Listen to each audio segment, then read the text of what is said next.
what do you think is the best thing about modern technology and like the worst thing, or like the worst aspect of modern technology? Um, well, the best thing I think is it's so many things. It's hard to even put it into one concept, but I think that I honestly think it seems like we're trending towards a future that is heavily automated and would hopefully would go in the direction of leaving people to pursue interests rather than um, you know have to work jobs that they hate. Um, it could go any way. It could go the opposite way of just leaving the impoverished even more impoverished or something. But I think it has the potential to really, well, it already has completely transformed like our the global economy. But I think it's still its full potential is unrealized in that regard. But in just pretty much any sector or pursuit or genre of thing that you could imagine, technology I think has transformed it. Everything from writing books to playing music to trading stocks to delivering food to um, making movies. I You would know, say even like hiking and camping, because the gear has improved. yeah, exactly. Yeah, even trying to spend time in nature in the most roots way possible has been transformed in a certain respect, and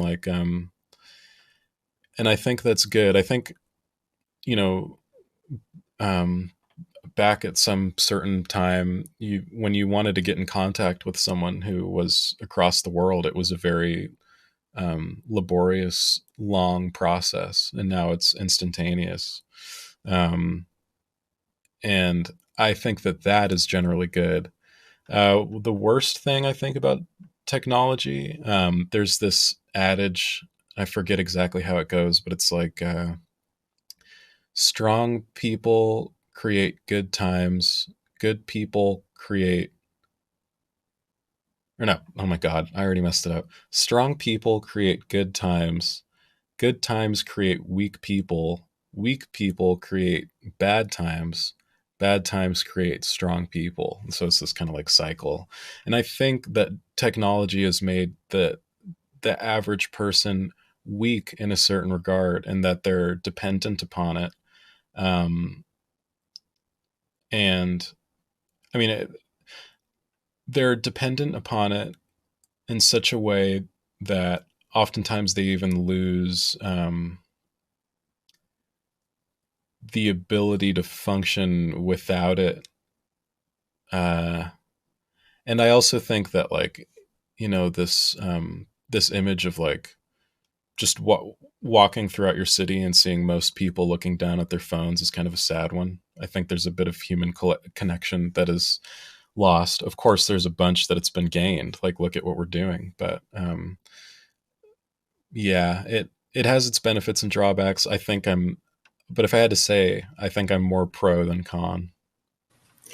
Yeah, so I will offer an anecdote with this one because I feel like it is relevant. When you brought up automation, um, it made me think of two things. Like in one sense, I thought about like, a lot of retail stores now, or mostly I guess like restaurants, fast food places have the or some retail places have the self checkouts. And that idea was that this is supposed it kind of, as you're saying, like automation was supposed to like liberate people so that we could pursue our passions more.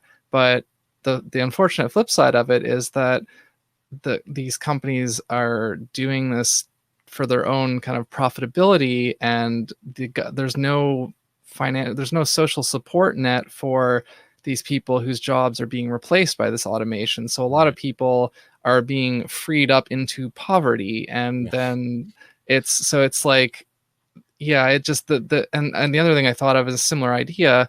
GMOs are still a pretty controversial topic, and I'm not going to get into that right now because I'm not nearly well enough versed. But I've heard kind of from both sides, or heard from different people with different opinions, and what I've kind of heard from the people who are anti-GMO is that like it was kind of I was a well-intentioned idea, kind of like the atom bomb, and or atom, splitting atoms, but then the way that it kind of got implemented has potentially led to these like health effects and these environmental harms. And would so you say, I mean, based on your knowledge, that GMOs have done more bad than good? I'm not comfortable answering that at this time. But yeah, I was gonna say, what was I gonna say? Oh, I lost it now. Oh, so sorry. Oh yeah, sorry. No, there's this thing called the progress trap, and it kind of also reminded me of when that little anecdote that you said of how we come up with these, quote unquote solutions to a problem, but the solution often creates its own new problem, and then we have to create another new solution to fix that problem, which then creates another new problem, and sometimes multiple problems. And so it becomes this question of, are we actually better off to keep trying to like whack the mole of a problem with new technology, or should we just kind of, because the thing, technology is like just running way ahead of us, like we can't keep up with it, and so we don't have a proper chance to adapt. And I think this is part of why so many people just dive into these apps, because we're not used to stopping and really thinking carefully. And now I feel like I'm making this show about not about you like it's supposed to be, but this is stuff I do feel like is important for people to think about.